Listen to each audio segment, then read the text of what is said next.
আচ্ছা, এদেরকে গুণ ভাগ করার পরে এ দিয়ে এই আমাদের গুণ ভাগ করার পরে লাস্টে নিচে থাকবে। হ্যালো,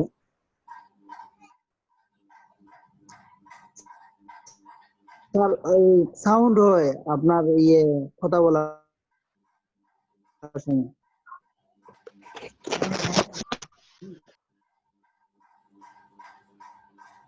কি সাউন্ড? সাউন্ড হয় রে স্যার, ক্লাস করার সময় বলতে টন টন ওরকম স্যার, ওরকম সাউন্ড করে। ফ্যানের সাউন্ড, এটা কিছু করতে পারবো না।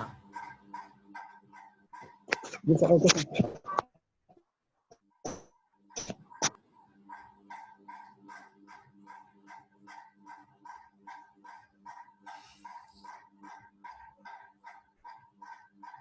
সো লাস্টে x1 এর ভ্যালু এটা পাওয়া যাবে afb minus bfa fb minus fa। এই যে সূত্রটা, এই সূত্রটা হচ্ছে গিয়ে মেথড অফ ফলস পজিশনের নতুন রুট বের করার সূত্র। তাহলে নতুন রুট বের করার ক্ষেত্রে আমাদের যেটা দরকার সেটা হচ্ছে যে ab দরকার, fa fb এই ভ্যালুগুলো আমাদের দরকার। তাহলে afb minus bfa fb minus fa এটা মনে রাখতে হবে। এটা হচ্ছে কি আমাদের প্রধান মেইন সূত্র ফাংশনের রুট বের করার জন্য রেগুলার ফলসি মেথডে। তাহলে এখন এটা বের করার পরে কি করতে হবে? এটা বের করার পরে আগের বাইসেকশন মেথডের মতোই যদি এটার জন্য fx বের করতে হবে। যদি fx এর ভ্যালুটা পজিটিভ হয় তাহলে আগে যেই সংখ্যাটা পজিটিভ ছিল সেটাকে এই নতুন রুটটা দিয়ে প্রতিস্থাপন করব, আর নেগেটিভ হইলে নেগেটিভ সংখ্যাকে এটা দিয়ে প্রতিস্থাপন করব। অর্থাৎ আমাদের বাইসেকশন মেথডের মতোই, তবে সূত্রটা এখানে ভিন্ন। বাইসেকশন মেথডে রুট দুইটাকে যোগ করে a আর b কে যোগ করে 2 দিয়ে ভাগ করতে হয়, এখানে এই পদ্ধতিতে করতে হয়। তো তাহলে আমরা একটা সলিউশন দেখি। সলিউশনে বলছে use the method of false position to find a real root correct to 3 decimal points of the following equation. তাহলে আমাদের ইকুয়েশনটা দেয়া আছে x cube x square plus x plus 7 সমান সমান 0। এটাকে আমরা fx ধরে নিলাম। এখন a b এর সম্বন্ধে কোনো আইডিয়া দেয়া নাই। a b এর সম্বন্ধে কোনো আইডিয়া দেয়া না থাকলে কি করতে হবে? a b বের করে নিতে হবে। a b বের করার সহজ উপায় হচ্ছে যে রেগুলার সংখ্যাগুলোর মধ্যে থেকে কোনো একটা সংখ্যা বসানো ফাংশনে, বসায় ফাংশনটার ভ্যালু যখন পজিটিভ থেকে নেগেটিভে হবে তখনই আমরা ওই দুইটা সংখ্যাকে a b হিসেবে ধরে নিতে পারব। এখন এই ফাংশনটায় একটা অবজারভেশনের ব্যাপার আছে, সেটা হচ্ছে যে ফাংশনটা সবগুলোর চিহ্ন পজিটিভ, সবগুলো কোএফিসিয়েন্ট যদি পজিটিভ হয় তাহলে যদি তুমি পজিটিভ ভ্যালু বসাইতে থাকো সংখ্যা মানগুলো আস্তে আস্তে বাড়তে থাকবে। 1 বসাইলে পাবা 10, 2 বসাইলে পাবা আরো অনেক বেশি, 8 যোগ 4 যোগ 2 যোগ 7 21, 3 বসাইলে আরো বেশি, পজিটিভ দিকে এটা বাড়তেই থাকবে বাড়তেই থাকবে। সবকটা পজিটিভ হওয়াতে এটা কমার কোনো লক্ষণ নাই, অর্থাৎ নেগেটিভ হওয়ার কোনো লক্ষণ পাওয়া যাবে না। তার মানে শুধু পজিটিভ সংখ্যা বসায় এখানে আসলে কোনোদিন নেগেটিভ পাওয়া যাবে না। এখানে আমরা জানি যে সলিউশন তো পজিটিভ হইতে পারে নেগেটিভ হইতে পারে। এর জন্য প্রথম অবজারভেশনেই যখন দেখলাম যে সংখ্যাটা আসলে বাড়তেছে, নেগেটিভ হওয়ার কোনো লক্ষণ নাই, সেহেতু আমরা কি করব? নেগেটিভ দিকে এখন ট্রাই করব। f0 যদি বসাই 7 পাবো, ওকে। f -1 বসাই, এখন -1 বসাইলে যেটা পাবো -1 + 1 -1 + 7 সমান সমান +6। -2 বসাইলে পাবো -8 +4 -2 +7 সমান সমান পেলাম +1। আর f -3 বসাই পাবো -14। সো এখন দেখলাম যে পজিটিভ থেকে নেগেটিভ হয়ে গেছে, -2 থেকে -3 তে যাওয়ার সময়। -2 থেকে -3 তে গেলে যদি পজিটিভ থেকে নেগেটিভ হয় তাহলে এই দুই জোড়ার মাঝখানে একটা রুট আছে, অর্থাৎ -2 থেকে -3 এর মাঝখানে একটা রুট থাকবে। সেই রুটটা আমরা বের করব। এবার এ বি পেয়ে গেছি। বি হচ্ছে বড় সংখ্যাটা, এ হচ্ছে গিয়ে ছোট সংখ্যাটা। এই কারণে -3 হচ্ছে ছোট আর -2 হচ্ছে বড়। এর জন্য -2 কে বি ধরলাম আর -3 কে এ ধরলাম। এখন ফর্মুলা যেটা বলে আসছি, ফলস পজিশন মেথডে ফর্মুলা হচ্ছে গিয়ে AFP - BFA FP - FA। এটা ছিল আমাদের ফর্মুলা। তাহলে দেখো, বি বললাম হচ্ছে গিয়ে -2, এ বললাম হচ্ছে গিয়ে -3, FB হবে -2 এর জন্য ফাংশনটার ভ্যালু যেটা সেটা, অর্থাৎ FB সমান সমান হচ্ছে গিয়ে +1, আর FA যেটা সেটা হচ্ছে গিয়ে a এর জন্য মানটা -3 এর জন্য মান হচ্ছে গিয়ে -14, সো FA সমান সমান হচ্ছে গিয়ে -14। এখন মানগুলো এখানে বসাই। a হচ্ছে গিয়ে -3, FB হচ্ছে 1, B হচ্ছে গিয়ে -2 আর FA হচ্ছে গিয়ে -14। আর নিচে হবে FB - FA 1 -14। এদেরকে গুণ ভাগ করতে পারবা, যোগ বিয়োগ গুণ ভাগ করার পরে লাস্টে যেটা পাবো সেটা হচ্ছে গিয়ে -2.066667। এখানে লক্ষণীয় বিষয় যেটা সেটা হচ্ছে যে সবসময় খেয়াল করতে হবে যে নতুন যেই ভ্যালুটা আসবে, এই সূত্রটা বসানোর পরে x1 এর বা x গুলার যে ভ্যালুটা পাবা সেই ভ্যালুটা কিন্তু অবশ্যই a আর b এর মাঝখানেই হবে। কখনো এরা a আর b এর বাইরে চলে যাবে না। যদি কখনো a আর b এর বাইরে চলে যায় তাহলে বুঝতে হবে যে তোমার ক্যালকুলেশনে গন্ডগোল হয়েছে। এই দেখো -2.0667 হচ্ছে গিয়ে -2 আর -3 এর মধ্যে। ফলে যেটা বুঝতে হবে যে আমাদের ক্যালকুলেশন ঠিক আছে। আর যদি কখনো আসে যে -5 চলে আসছে বা যে কোনো একটা ভ্যালু চলে আসছে, +2 চলে আসছে, তখন বুঝতে হবে যে তোমার সংখ্যা বসানোতে কোথাও ভুল হয়েছে। হ্যাঁ, এই যে নতুন সংখ্যাটা পাবা সেটা সব সময়ই আগের যে দুইটা সংখ্যা অর্থাৎ a আর b এর, যে a আর b এখানে বসাইছো তাদের ভিতরে হবে, রাইট? এটা সবসময় মাথায় রাখবা, না হলে অঙ্ক ভুল হয়ে যাবে। পরের স্টেপ হচ্ছে গিয়ে x এর ভ্যালুটাকে ফাংশনে বসানো। ফাংশনে বসানোর জন্য ক্যালকুলেটর দিয়ে ওই যে ফাংশনের ভ্যালু যেভাবে ক্যালকুলেট করতে হয় সেটাতে এটা বসাই দিবা, -2.0667। বসালে একটা সংখ্যা পাবা, সেই সংখ্যাটা এটা পজিটিভ। পজিটিভ সংখ্যা মানে হচ্ছে গিয়ে fx1 যেহেতু পজিটিভ সেহেতু আগে যার জন্য ফাংশনটাকে পজিটিভ পাইছিলাম এখন তাকে এই নতুন রুটটা দিয়ে রিপ্লেস করব। আগে -2 এর জন্য ফাংশনটা পজিটিভ ছিল, সো এখন -2 এর জায়গায় ফাংশনটার রেঞ্জকে কমায় নিয়ে আসবো আমরা। কমায় নিয়ে এসে তার জায়গায় বসাবো -2.0667 আর আরেকটা রুট 3 আছে, 3 থাকবে। এখন তাহলে আমাদের নতুন b হচ্ছে গিয়ে এটা -2.0667, নতুন a হচ্ছে গিয়ে -3। তাহলে AFB - BFA সূত্রটা আবার দেখে আসি। AFB - BFA divided by FB - FA। a হচ্ছে গিয়ে এখন -3, FB হচ্ছে গিয়ে যে নতুন যে সংখ্যাটা পাইলাম সেটা, মাইনাস b হচ্ছে গিয়ে এই রুটটা, আর FA হচ্ছে গিয়ে -14। এগুলো একটা বাদে, এই নতুন সংখ্যাটা বাদে বাকি সব কিন্তু আগেই বের করা আছে। অর্থাৎ তুমি যখন ক্যালকুলেটরে তোমার সংখ্যাগুলো চাপবা তখন ক্যালকুলেটরের মেমোরিতে তো থেকে যাবে সেগুলো। আমাদের ক্যালকুলেটরে অ্যারো, টপ অ্যারো বা বটম অ্যারো চাপলেই এই আগের ফাংশনটা বের হয়ে আসবে। সেখানে দুইটা ভ্যালু চেঞ্জ করবা, এইটা আর এটা। এই যে নতুন ভ্যালুগুলো চেঞ্জ করবা, আগের ভ্যালুগুলো আগের মতোই থাকবে। সো বারবার একই সংখ্যা চাপতে হবে না, আর আরো সহজ উপায় হচ্ছে যে অ্যান্সার যখন থেকে যাবে, অ্যান্সারের মধ্যে আসলে এফএক্স থেকে যাবে, সো এই জায়গায় এফএক্স অ্যান্সার বসাইলেই হবে। এই যে 0.377499 এই জায়গায় অ্যান্সার বসাইলেই হবে, শুধুমাত্র চেঞ্জ করতে হবে এই নতুন রুটটার জায়গায়। নতুন রুটটা ঠিকঠাক মতো ক্যালকুলেটরে চাপতে পারলেই এই সংখ্যাটা বের হয়ে আসবে। বারবার তোমাদেরকে এই গুণ ভাগটা করতে হবে না। ক্যালকুলেটরের মেমোরিতে যেই ফাংশনটা থেকে যায় সেখানে তুমি একটা সংখ্যা রিপ্লেস করলেই নতুন রুটটা পাবা। নতুন রুটটা হচ্ছে কি -2.0911, এটা নেগেটিভ।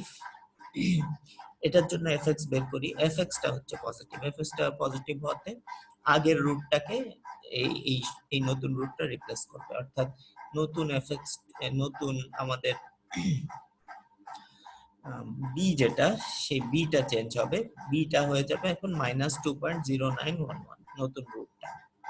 এরপরে x3 বের করব, x3 বের করার পরে আগের নিয়মে ফর্মুলা একটাই, ফর্মুলা একটা বের হওয়ার পরে 0.0999 পেয়ে গেলাম, সেটার জন্য fx3 পেয়ে গেলাম।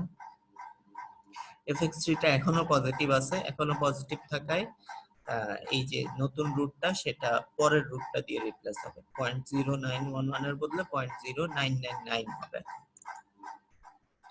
0.0999 এর নতুন রুট হওয়ার পরে এবার আবার ফাংশনের ওই এক্স এর ভ্যালুতে বসাইছি। এখানে আর আমি সূত্রটা লিখি নাই, এখানে ডাইরেক্ট বের করে ফেলছি।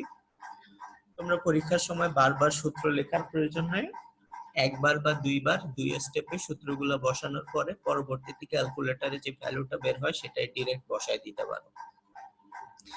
সংখ্যা সঠিক থাকলে আর এটা নিয়ে কোনো সমস্যা হবে না। x4 এভাবে ডিরেক্ট বের করে ফেলছি, এরপরে fx4 বের করছি, এটা এখনো পজিটিভ, সো আগের রুটটাকে এই রুটটা দিয়ে রিপ্লেস করতে হবে। এরপরে x5 বের করছি সূত্রে বসায়, তার জন্য fx5 বের করছি, ফাংশনের মান বসায়, সেটা বসানোর পরে যেটা পেয়ে গেছি সেটা হচ্ছে গিয়ে -2.104। এরপরে নতুন রুট বের করছি আরেকবার, ষষ্ঠতম ধাপে গিয়ে যে রুটটা পেলাম সেই রুটটার সাথে যদি পঞ্চম ধাপের রুটটাকে কম্পেয়ার করি তাহলে এটা ছিল 2.10425, নতুন যেটা পেলাম সেটা হচ্ছে গিয়ে -2.10465। তো 3 দশমিক পর্যন্ত আমাদের রুটটা মিলে গেছে।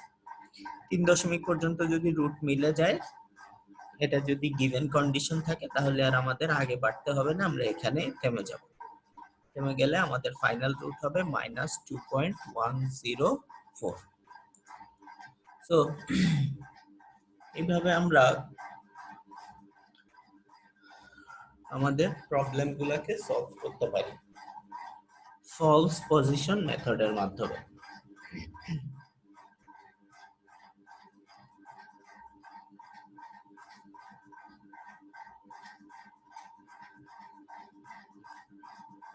আরেকটা উদাহরণ দেখব এই মেথডের, এটা হচ্ছে যে এটা দেয়া আছে fx বের করার সময় সব কয়টা ফাংশনের টার্মকে এক পাশে নিয়ে যেতে হবে এবং ডান পক্ষে যেন 0 থাকে সেটা এনশিওর করতে হবে।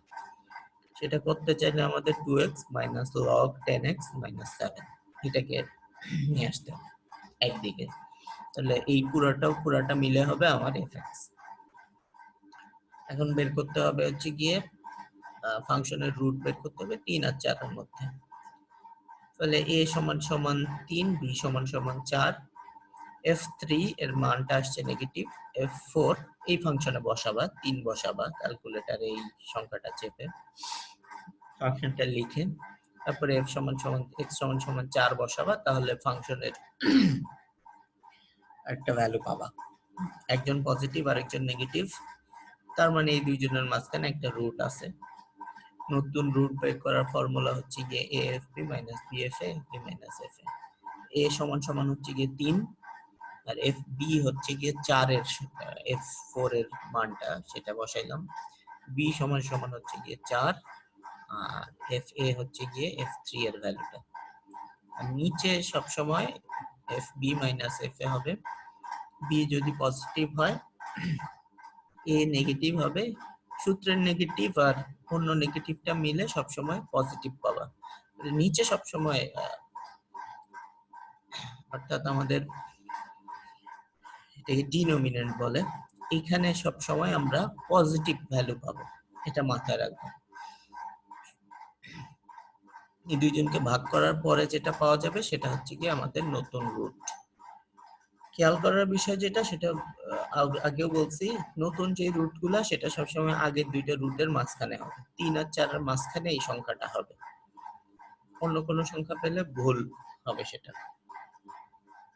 তো সংখ্যা দুইটা পেয়ে গেলাম, এখন fx1 বের করার টাইম। fx1 পজিটিভ হইলে পজিটিভ সংখ্যা দিয়ে সেটাকে রিপ্লেস করব।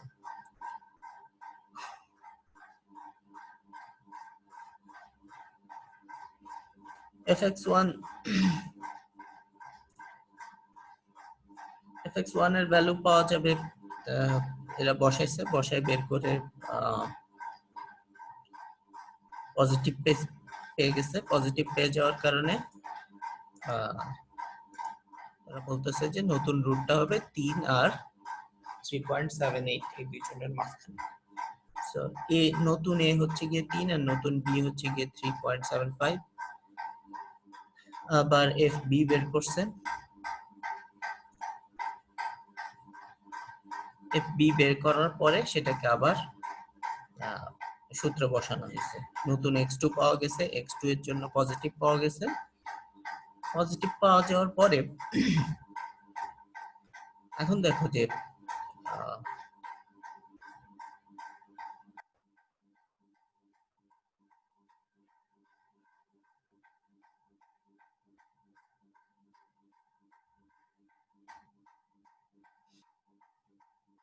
নতুন যে ইয়েটা পাওয়া গেছে সেটা fx2 এর ভ্যালুটা, ইররটা অনেক ছোট।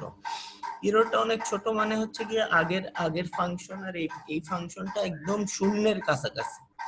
তবে শূন্যের কাছাকাছি যদি হয় তাহলে যেটা এই জিনিসটা যেটা প্রুফ করে, fx এর মান শূন্যের অনেক কাছাকাছি হলে যেটা প্রুফ করে সেটা হচ্ছে যে এই ফাংশনটা আমাদের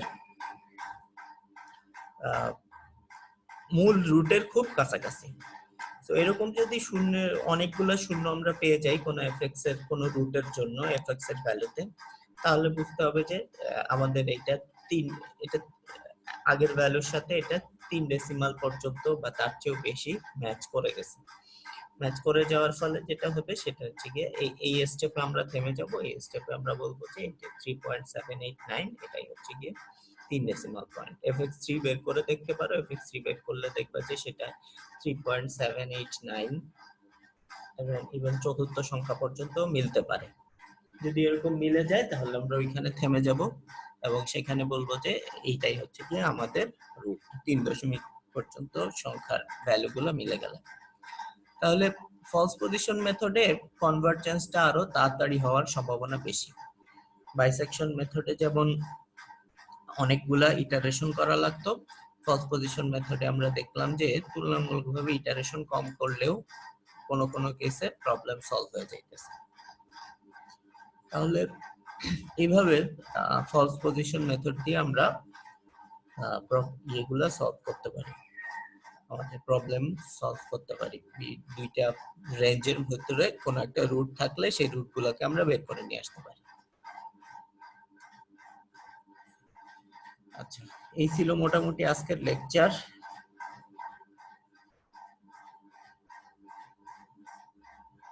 মেথড রিলেটেড কোনো কোশ্চেন আছে?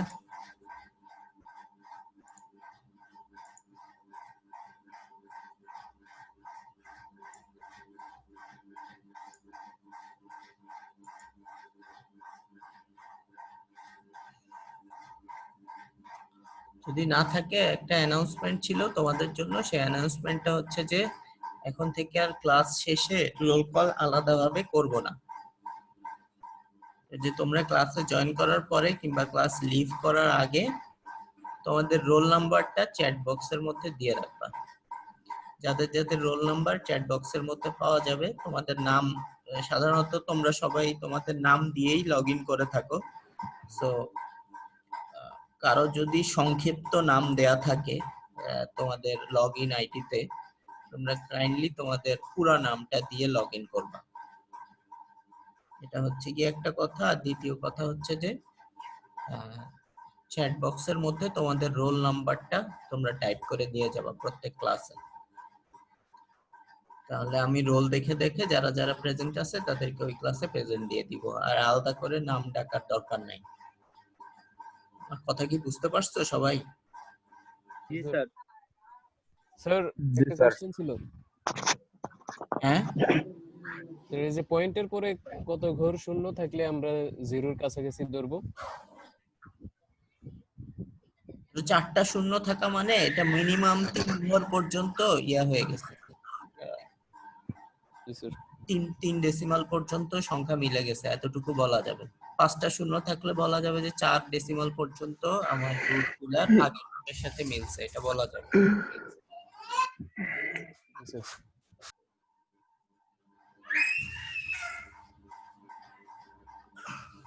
সবার কি রোল নাম্বার লেখা হয়েছে? জি স্যার। জি স্যার। কেউ রোল নাম্বার লিখো নাই এরকম কেউ আসো?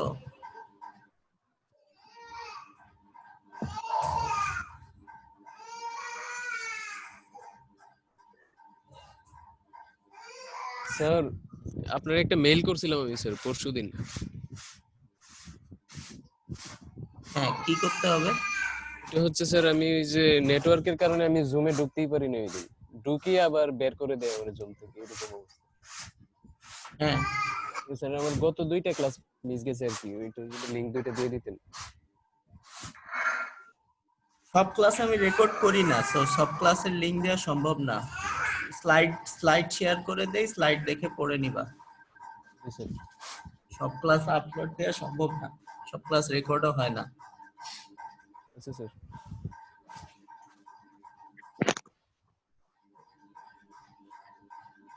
ল্যাবগুলো আপলোড দিব, ল্যাবগুলো রেকর্ড করা থাকবে। এতগুলো ক্লাস রেকর্ড করা সব সময় হয় না। ইম্পর্টেন্ট ক্লাসগুলো রেকর্ড করা হয়, যেমন গত ক্লাস ইম্পর্টেন্ট ছিল সেটা রেকর্ড করা হয়েছে। সেটা যদি কারো দরকার থাকে তাহলে দিব। স্যার জি স্যার গতকাল ওইটা দিয়ে দিন স্যার। স্যার জি স্যার, গতকালকের ওই ক্লাসের লিংকটা দিলে একটু ভালো হয় স্যার। হ্যাঁ, গত ক্লাসের লিংক দিয়ে দিব। জি স্যার। জি স্যার। স্যার আজকে রেকর্ড হয়েছে তো? পুরো রেকর্ড হয়নি। আচ্ছা স্যার, ওই যে আমরা কি রেকর্ড করতে পারি স্যার? যদি পারমিশন দেন তাহলে আমরা রেকর্ড করে রেখে দিলাম আর কি। চাইলে করতে পারো। ঠিক আছে স্যার, পরের ক্লাস থেকে আপনার কাছে পারমিশন চাইবো।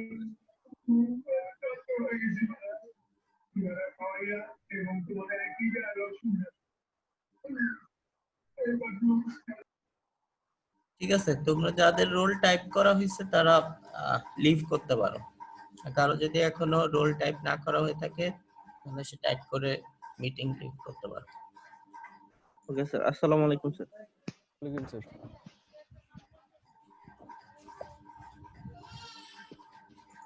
আসসালামু আলাইকুম স্যার। ওয়ালাইকুম সালাম।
স্যার 35026 হ্যাঁ জেসি 22 বুঝি নাই। 35026 জেসি 22 টাইপ করতে বলছি, টাইপ করে থাকলে মিটিং লিভ করো। 35026 বলতেছি টাইপ করছো, ওই যে চ্যাট বক্সে নেই স্যার। চ্যাট বক্সে টাইপ করছো আমার কথা? জি না স্যার, চ্যাট বক্সে নেই স্যার। হ্যাঁ চ্যাট বক্সে, আর কোথায়? জি না, এক জি না কথা স্যার, বুঝতে পারতেছেন। জি স্যার। বলছি, এখন থেকে আর রোল কল করা হবে না। এখন থেকে যে অ্যাটেন্ডেন্স দিতে চাও চ্যাট বক্সে এসে টাইপ করবা, মানে ক্লাসে থাকো না মনে হয়, অন্য কোথাও ঘুরতে যাও, ক্লাস শুরু করে লাস্টে এসে ক্লাসে জয়েন করো, তাই না? জি না স্যার, ছিলাম স্যার। আমি এই অ্যানাউন্সমেন্ট 3 বার বললাম এই স্যার করছি স্যার, প্রাইভেটলি আপনাকে। যে, তোমার রোল বলতেছো আমাকে।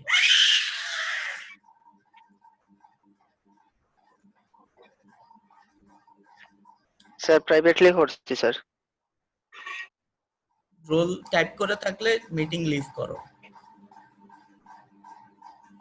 ক্লাসে আসে না কি জি করতে আসে স্যার। আল্লাহ জানে।